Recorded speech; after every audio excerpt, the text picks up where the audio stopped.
You don't need expensive shoes. You don't need a personal trainer. And most importantly, you don't need a private gym to win a race. To train for a race, studies have shown that those expensive resources are not needed. Take the famous runner Usain Bolt, for example. Usain Bolt has won various titles in track and field as he was once deemed the fastest man alive. Growing up in Jamaica, Usain Bolt did not have the same equipment to train that he had later on in his career. Instead, he ran on grassy fields, used school equipment that was usually made in metalwork class, which was common in his community. This goes to show that you don't need to buy your passion, you need to prepare for it. Winning a sprint can be very difficult to train for on a low budget, and that's why I'm here. My name is Jett, and today I'm going to be talking about the 3 essential parts of preparing for a sprint race that you should incorporate in your routine today. For these next 10 minutes, I'm going to provide you with the most helpful information on how to train for a sprint and most importantly, prove that anyone can do it. The 3 main points of focus that I'm going to talk about today are training equipment, nutrition, and a 10-week sprint plan to prepare for that race. Let's get started. The first factor of preparing for a race, such as the 100-meter dash, for example, is getting the right training and running equipment. Most runners buy the most expensive equipment and think it's the best because of the label, but all you really need is the basic equipment. The first and most vital piece of equipment to own are shoes. Spikes are the most important while running on the field because they provide really good traction and allows more speed to take place while running on gravel or asphalt. According to an article written by Destiny Ogali that lists all the important equipment needed for runners. It is so vital to ensure that the trainers and spikes you wear are fit for purpose and serve you accordingly. The trainers are supposed to provide you with cushion, stability, and comfort whilst running. If your trainers do not offer these things, then you run the risk of injury. The same goes for your spikes. This supports the claim that you don't need the newest technology out there by these huge brands to run faster, but you need shoes to feel the most comfortable to win in. There are many ways to get spikes on a low budget, such as $40 options at Nike, or going to a local store, or maybe asking a friend if they have a spare pair. Speaking of a sporting goods store, you can get everything you need at your local sporting goods store instead of ordering these expensive products online just because of the label or the new technology that they advertise. A stopwatch is another crucial resource to have while training as it tracks your speed and pushes you to do better and is free. The best stopwatch you can have is your phone and a family member or a friend to help you track your speed. In a race, something that helps you accelerate to the finish line is your explosive power. As you train, you want to practice your explosive power with the help of resistance bands, which strengthen the muscles to be more explosive in a race from start to finish.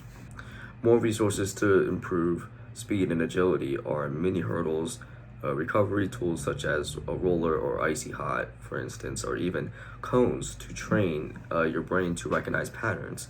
The best thing about all this equipment is that you can buy it online if desired for less than $20. Getting access to hundreds of dollars of metal, durable equipment is fine, but that doesn't make anyone faster unless they use it correctly, which can be done with any training equipment, no matter the price. The phrase real fitness starts in the kitchen is true, and it is done through the right nutrition. Nutrition is essential for sprinters because what you consume will reflect on how you perform. That being said, you need the right fuel to prevent things like fatigue, injury, sickness, and more. Most professional athletes have private chefs hired who create meal preps for them each week to meet their dietary goals. But at the start of their journey, it was done through everyday foods and a good plan. You can spend less than $100 a week to prepare a good meal every day for breakfast, lunch, and dinner. All you need is the right macronutrients.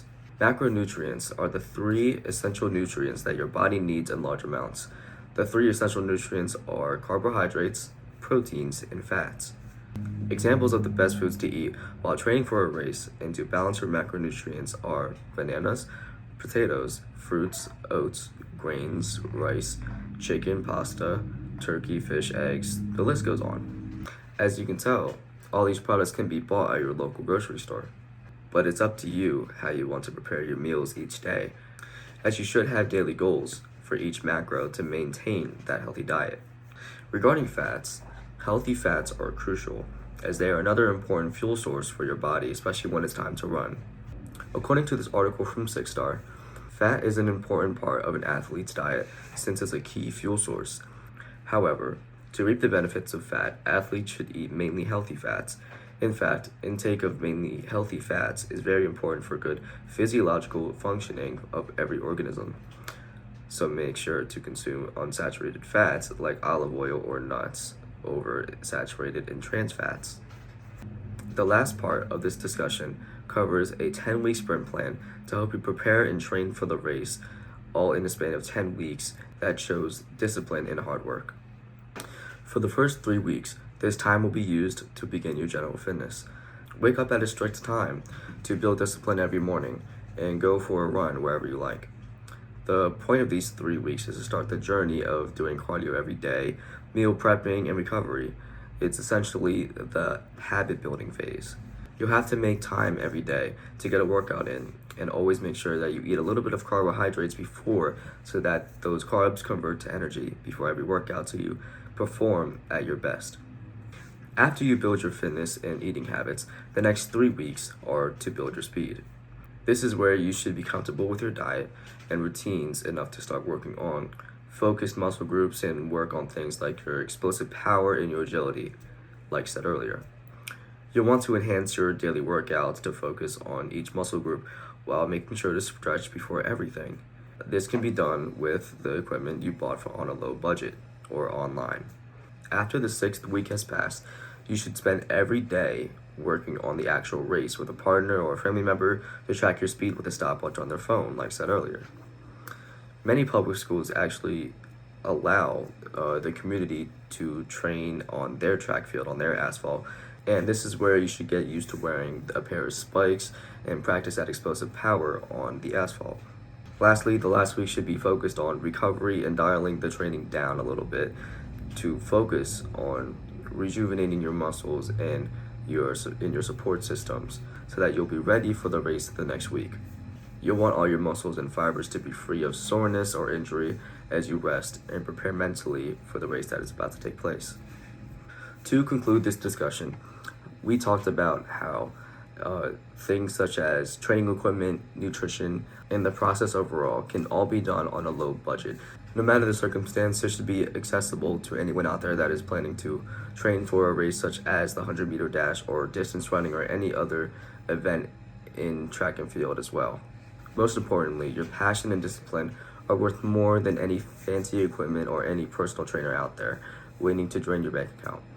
I hope this helps those who want to hopefully train for a race in the future or is looking to run for the first time, or maybe to build that passion that I was talking about. And I hope everyone has a good day. Thank you.